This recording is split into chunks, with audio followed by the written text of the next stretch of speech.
আচ্ছা, এমনটা শুনেছেন বা দেখেছেন কখনো যে কোনো একজন ব্যক্তি গাড়ি চালাচ্ছেন, ফোর হুইলার, তিনি সিট বেল্ট লাগিয়েছেন, কোনো ট্রাফিক রুল লঙ্ঘন করেননি, কিন্তু তবুও ওনাকে জরিমানা দিতে হয়েছে হেলমেট না পরার জন্য। হ্যাঁ, জানি আপনারা ভাবছেন হেলমেট তো টু হুইলারের ক্ষেত্রে প্রযোজ্য, ফোর হুইলারের ক্ষেত্রে কবে থেকে কার্যকর হলো। তবে এমন ঘটনার খবর উত্তরপ্রদেশ থেকে উঠে এসেছে। এক শিক্ষককে 1100 টাকা জরিমানা করা হয়েছে হেলমেট না পরার জন্য। भैया हेलमेट लगा क्यों चल रहे हैं आप गाड़ी में? भैया अभी 26 तारीख को मेरा एक चालान कटा था, हाँ। जो कि मैं कार के अंदर बैठे हुए का हेलमेट का चालान है।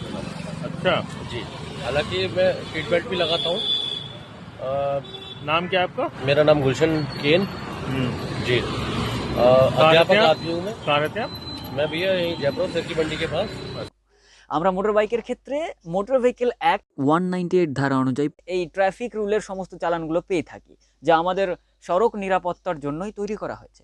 ঠিক সেই ধারা অনুযায়ী ভারতবর্ষের কোনো কোনো রাজ্যে ফোর হুইলারে হেলমেট না পরলে জরিমানা করা হচ্ছে। বলা যাবে না এই রাজ্যেও শুরু হয়ে যেতে পারে, তাই সেফটি ফার্স্ট।